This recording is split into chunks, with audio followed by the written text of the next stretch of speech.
This is the 35th year of a harsh, brutal, and vicious occupation supported unilaterally by the United States, constant terror and atrocities. Suppose Palestinians say, well, we're under terrorist attack for 35 years, therefore we have a right to carry out suicide bombings. Which is what they say. Do you accept this? Does anybody accept it? Nobody accepts it. All right, then how come everyone accepts the Israeli claim to be doing it, which is a much weaker claim? Because after all, there's no symmetry in this situation. They are the military occupiers. Palestine isn't occupying Israel. And this isn't just started now. It's gone on years ago.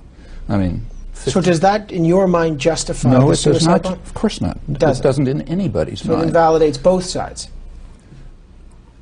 Those who defend suicide bombing, and there are very few, don't have a leg to stand on.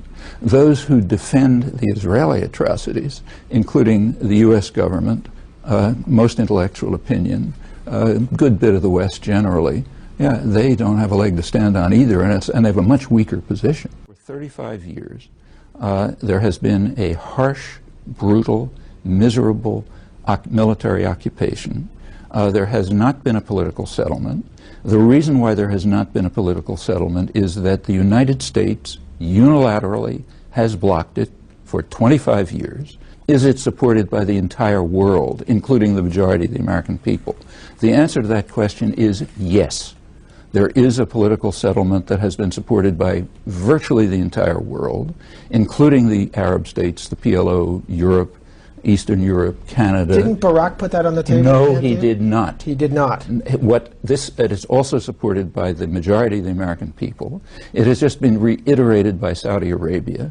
The U.S. has unilaterally blocked it for 25 years. What Barack put on the table, the population doesn't know this because people like the Western media, the media in Canada and the United States don't tell them. Like, you can check and see how often you, for example, or others have reported what I just said. Don't bother checking. The answer is zero. The Barack proposal in Camp David, in the Barack Clinton proposal, in the United States, I didn't check the Canadian media. In the United States, you cannot find a map, which is the most important thing, of course. Check in Canada and see if you can find a map. You go to Israel, you can find a map. If you go to scholarly sources, you can find a map. Here's what you find when you look at a map. You find that this generous, magnanimous proposal provided Israel with a salient east of Jerusalem, including the city of Ma'ale Adumim, which was established primarily by the Labor government in Clinton in order to bisect the West Bank. That salient goes almost to Jericho, breaks the West Bank into two cantons. Then there's a second salient to the north, going to the Israeli settlement of Ariel, which bisects the northern part into two cantons. So we've got three cantons in the West Bank, virtually separated. All three of them are separated from a small area of East Jerusalem, which is the center of Palestinian commercial and cultural life and of communication. So you got four cantons, all separated from the west, from Gaza, so that's 5 cantons, all surrounded by Israeli settlements, infrastructure development, and so on, which also incidentally guarantee Israel control over the water resources, the reason. Last comment. This does not rise to the level of South Africa 40 years ago, when South Africa established the Bantustans. That's the generous, magnanimous offer. Okay. And there's a good reason why maps weren't shown, because as soon as you look at the map, you see it. All right.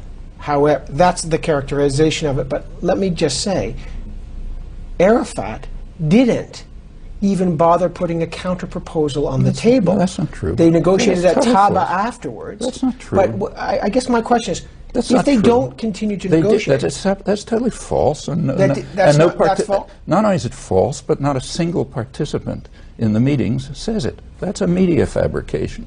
That Arafat didn't put a counter-proposal on the table? They had a proposal. They proposed the international consensus, which has been accepted by the entire world.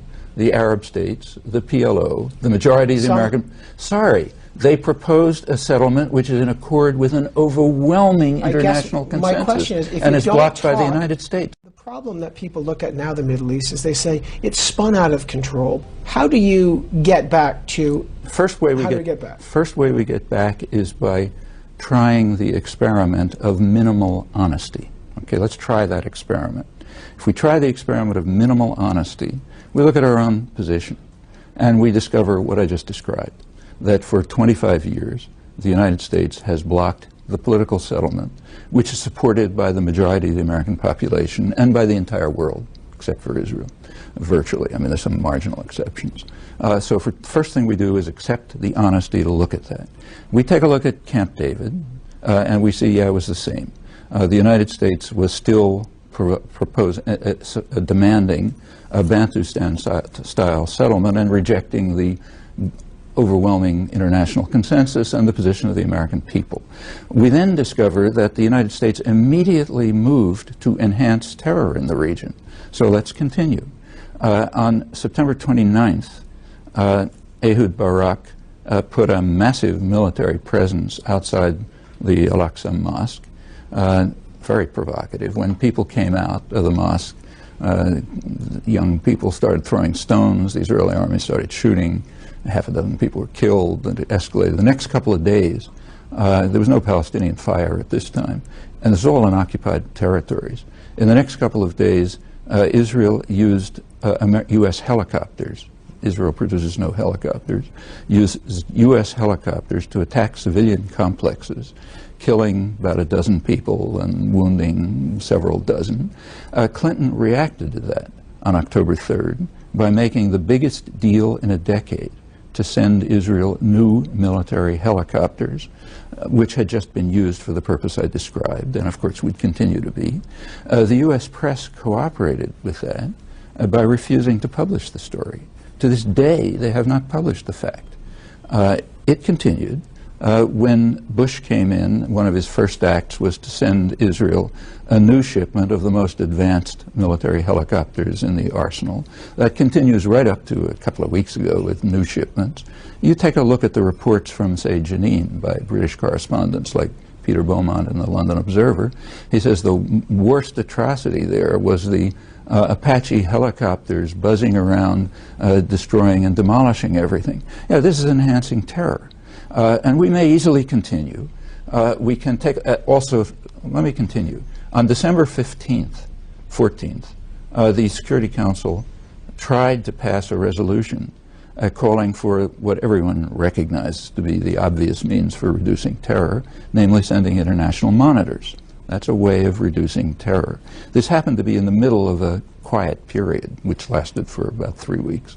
The U.S. vetoed it. 10 days before that, there was a meeting at Geneva of the high contracting parties of the Fourth Geneva Convention, which has unanimously held for 35 years that it applies to Israel.